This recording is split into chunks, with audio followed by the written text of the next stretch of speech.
মুকুন্দপুর জঙ্গলে টুনি ও তার মেয়ে মুনি বাস করত। টুনির ছোট্ট একটা জমি ছিল, আর সেই জমিতে চাষবাস করে সে তার সংসার চালাতো। টুনির কাজে তার ছোট্ট মেয়ে মুনিও সাহায্য করত। এইভাবে মা মেয়ে মিলে খুব সুখেই দিন কাটাতো। একদিন মুনি তার মাকে জিজ্ঞেস করলো, মা, এবারে জমিতে কি চাষ করবে গো? মুনির কথা শুনে টুনি বলতে লাগলো, ভাবছি এবার জমিতে তরমুজ চাষ করব। তরমুজ চাষে অনেক লাভ হয়, আর কষ্টও খুব কম হয়। তবে তুমি তাই করো মা, আমাদের জমিতে তরমুজ খুব ভালোই হবে বলো। শোনো মা, তরমুজ বেচে টাকা পেলে ওই টাকা দিয়ে আমাদের বাসাটা মেরামত করতে হবে। ঠিক আছে মুনিমা, মেরামত করব। আচ্ছা মুনি, তোর না সামনে পরীক্ষা? তোকে আর আমার সঙ্গে জমিতে যেতে হবে না। তুই মনোযোগ দিয়ে পড়াশোনা কর। আমি আমার পড়া ঠিক করব মা। আমি পড়াশোনাও করব, আর তোমার সঙ্গে জমিতে গিয়ে কাজে সাহায্যও করব। কাজ করলে তো তোর পড়াশোনার ক্ষতি হবে রে মুনিমা। মা, কাজ করলে যে পড়াশোনার ক্ষতি হয় এটা তোমাকে কে বলেছে? হ্যাঁ, যারা কাজ করে তারা কি আর পড়াশোনা করে না? সবটাই নিজের কাছে, বুঝলে? নিজের আগ্রহ থাকলে সব কিছুই সম্ভব। পাক্কা বুড়ি একটা, তোর সঙ্গে কথায় আমি পেরে উঠব না। যাক, বাদ দে। এখন আয় তো খেয়ে নিবি, কাল সকাল সকাল আবার জমিতে যেতে হবে। এইভাবেই তাদের দুজনের দিন খুব ভালোই কাটছিল। পরের দিন সকালে টুনি ও মুনি মিলে তাদের জমিতে যায় ও জমিতে তরমুজের বীজ রোপণ করে। কিছুদিন পর ওই তরমুজের বীজ থেকে চারা বের হয়। তারা দুজনে খুবই খুশি ছিল।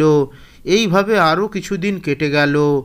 একদিন তারা দুজনে জমিতে গিয়ে দেখলো কোনো রকম বৃষ্টি না হওয়ার কারণে জলের অভাবে ওই তরমুজের চারাগুলি শুকিয়ে মারা যায়।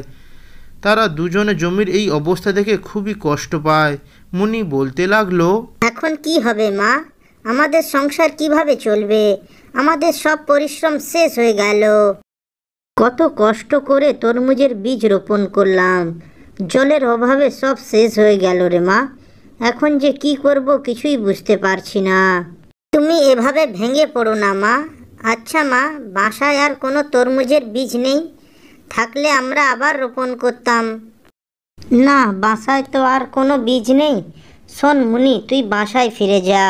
আমি একটু তোর কাকলি কাকিমার কাছে যাই। সামনের মাসে ও তো আমার কাছ থেকে অনেকগুলো তরমুজের বীজ নিয়েছিল। গিয়ে দেখি ওর কাছে যদি কোনো বীজ থাকে তাহলে নিয়ে আসবো। এই বলে টুনি কাকলির কাছে যায়। টুনিকে দেখে কাকলি বলতে থাকে, আরে টুনি, তুমি এখানে কি মনে করে? আর বলো না গো, জমিতে তরমুজের চাষ করেছিলাম। জলের অভাবে সব গাছ শুকিয়ে মারা গেছে। তোমার কাছে যদি তরমুজের বীজ থেকে থাকে তাহলে আমাকে দাও, আমি আমার জমিতে রোপণ করতাম। টুনির এমন কথা শুনে কাকলি বলতে লাগলো, আমার কাছে কোনো বীজ নেই।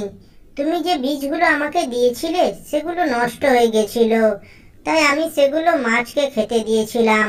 তুমি বরং কিছু মাছ নিয়ে যাও। মাছ নিয়ে আমি কি করব? শোনো, আমি তোমার কাছ থেকে যে বীজ নিয়েছিলাম তার পরিবর্তে আমি তোমাকে মাছ দিয়ে শোধ করলাম। তুমি এখন এখান থেকে যাও তো। এরপর টুনি কিছু মাছ নিয়ে ওখান থেকে চলে আসে। ও রাস্তায় একটা গাছের নিচে বসে বলতে থাকে, এখন আমি মাছ দিয়ে কি করব? সংসার কিভাবে চালাবো? এইসব বলে টুনি যখন কাঁদছিল ঠিক তখনই ওই গাছটি বলে উঠল, কি হয়েছে তোমার? তুমি কাঁদছো কেন? টুনি ওই গাছটিকে পুরো ঘটনাটি বলে। টুনির পুরো কথা শুনে গাছটি বলতে লাগলো, তুমি কিচ্ছু চিন্তা করো না। তুমি এই মাছগুলো নিয়ে তোমার জমিতে যাও ও জমিতে রোপণ করো, দেখবে তোমার কোনো অভাব থাকবে না। এরপর টুনি ওই মাছগুলো নিয়ে তার জমিতে যায় ও তার জমিতে রোপণ করে।